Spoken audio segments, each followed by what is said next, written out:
ka-antrep, good evening po sa ating lahat. Welcome back again to our channel. Kumusta po kayo? At mga ka-antrep, ang atin pong pag-uusapan ngayon ay related po sa ating napag-usapan kahapon na regarding po doon sa yung practicality ba nung pagkuha kaagad ng ating mga business permit sa store at sa shop kung kayo ay may repair shop or kahit na anong business. So, panoorin nyo po yung video na yun kung hindi nyo napanood at ito po yung karugtong.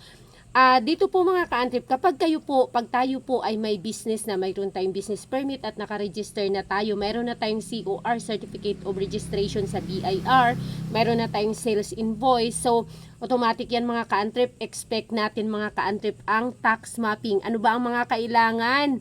Ano ba ang dapat paghandaan? Ano ba ang dapat nating ginagawa sa ating business para pagsakaling mag-tax mapping ang mga taga BIR ay ready tayo mga ka-antrep, dahil medyo masakit sa ulo kung tayo ay ma-tax map at meron tayong mga pagkukulang or hindi nagawa sa ating business, sa pag-operate ng ating business. Malaking problema siya, masakit sa ulo siya dahil ang katumbas po nun ay penalty, at hindi lang po basta-basta penalty, at hindi lang basta isang penalty ang pwede nating maging penalty doon sa ating business operation kung tayo po ay ma-tax map na wala ang mga bagay na ito. So mga ka-antrep, kung bago ka lang po sa channel na ito at hindi pa nakapag-subscribe, pakiclick na lang po ang subscribe button at ang notification bell po para ma-notify kayo palagi tuwing may mga ina-upload tayong bagong video. At ang mga ka-antrep, ang pinag-uusapan po natin dito ay karamihan po ay motor parts business, mga tips and mga sharings po about sa motor parts business and accessories and motorcycle and repair shop business at mga related po. So mga ka-antrep, hindi lang po related, hindi lang po sa mga nasa motor parts business industry or nasa motor shop, motorcycle and repair shop industry po ang tax mapping. Ano mga ka-antrep, once po na tayo nagparehistro or tayo po ay may rehistro na sa BIR, meron tayong certificate of registration ng BIR at required po talaga yon. Kung tayo ay may DTI, may DTI permit, may business permit, ay talaga pong dapat tayo ay register or magparehistro po sa BIR para magkaroon tayo ng certificate of registration, para tayo ay makapagpa-print ng sales invoice at para hindi tayo mapinaltihan once na tayo may DTI at tayo ay may business permit tapos wala tayong COR or certificate of registration from BIR. Ang kagandahan po ngayon mga ka-antrep ay lifetime na po ang certificate of registration, hindi na kailangan siyang i-renew kagaya ng mga lumipas na taon, way back 2024 or update yata 2026 na hindi na siya kailangang yearly i-renew. 2025 ni-renew pa ng bookkeeper ko ang aming COR, ngayon 2026 ay hindi na. So mga ka-antrep, dapat po ito po available po ang ating book of accounts. Yan po ay binibigay ng BIR sa atin once po na tayo ay nagpa-register or nagkumuha ng COR, Certificate of Registration, or nakaparehistro na po tayo. Binibigay po sa atin ang ating book of accounts. Yan po natin ililista, yan po yung pinaka-record natin ng ating sales record ng ating business.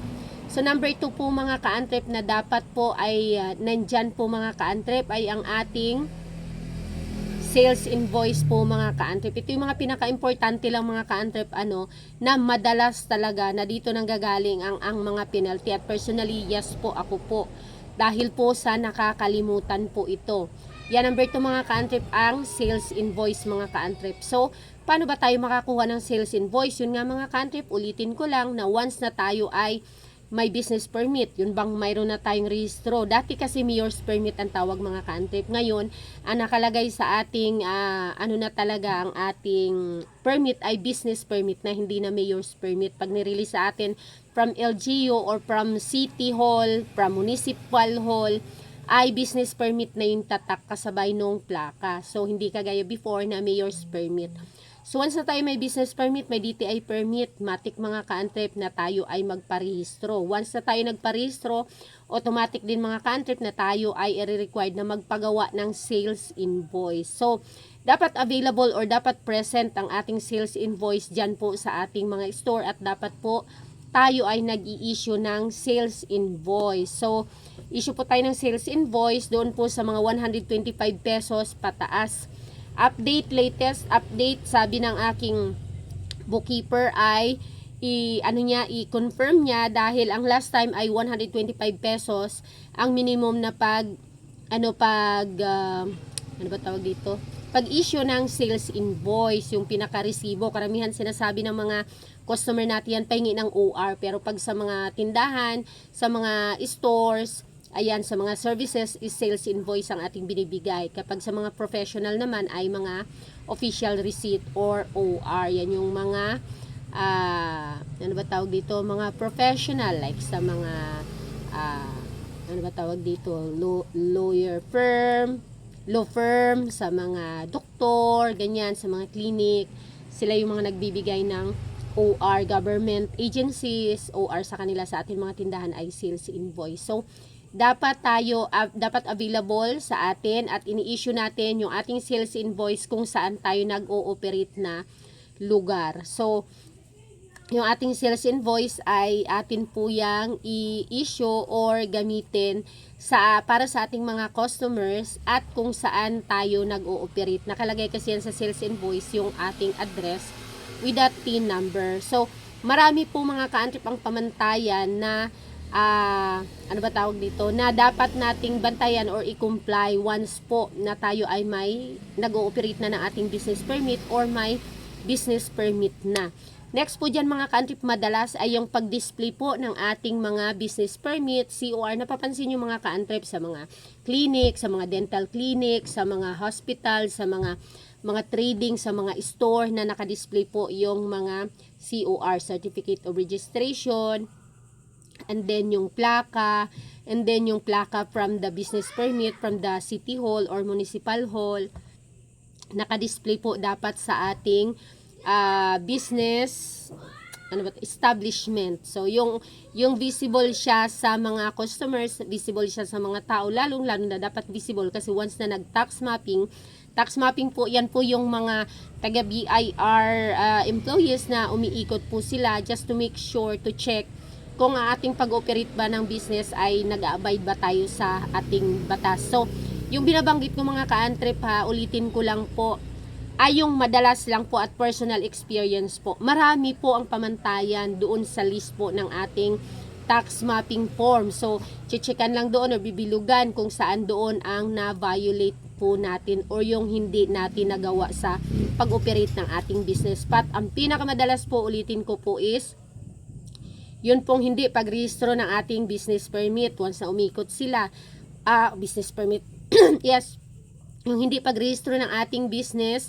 permit or ng ating business establishment sa BIR. Halimbawa, ganyan, may tindahan ka, malaki, meron kang business permit, may DTI permit, pero wala kang BIR certification, wala kang certificate of registration sa BIR. Number 2, ayun mga ka-antrip, kung wala kang sales invoice, dahil nga hindi ka nakaparehistro sa BIR, hindi ka makapagawa ng sales invoice kasi nahanap ng mga printing company ang iyong sales invoice, ang iyong certificate of registration kung magpapagawa ka ng sales invoice or resibo.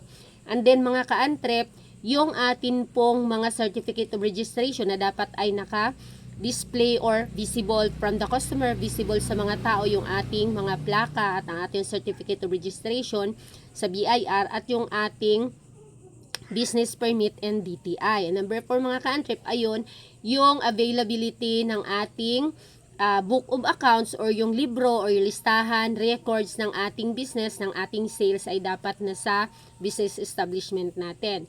And then mga ka-antrip, the availability and the presence and the ano ba tawag dito? Yung nandyan, yung present ang ating sales invoice sa kung saan yung ating store. Hindi yung nandoon ka sa kabilang munisipyo and then yung sales invoice mo dito mo gagamitin or vice versa. And then dapat nag-i-issue tayo ng mga sales invoice sa ating mga customer.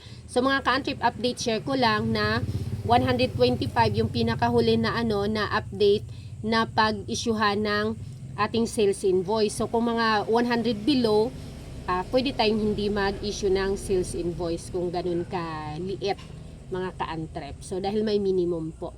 So, yun lang mga ka-antrep. Sana nakatulong po itong ating mga dapat paghandaan once na tayo ay may business permit na para iwas sa multa, iwas sa penalty at masakit po sa ulo talaga. Malalaki ang mga penalty mga ka-antrep. Thousands ang pinag-uusapan dito. 25,000, 10,000, 30,000, 15,000. Depende kung saan ma-fall ang ating pagkakamali doon sa pag-ooperate ng ating business. Depende kung saan ma-fall ang ating penalty. So yun lang mga ka-antrep, sana ay makatulong itong aking na-share sa inyo regarding nga po dito dahil mid-year na, kalimitan mid-year mag-iikot na ang mga taga-BIR for tax mapping. Sana tayong lahat ay may business registration, may sales invoice, may book of accounts at nag-i-issue ng ating sales invoice na present sa ating business establishment. Yun lang mga ka-antrep. Thank you very much at comment lang po kayo kung meron kayong katanungan na pwede kong ma-share ng kasagutan. Bye-bye!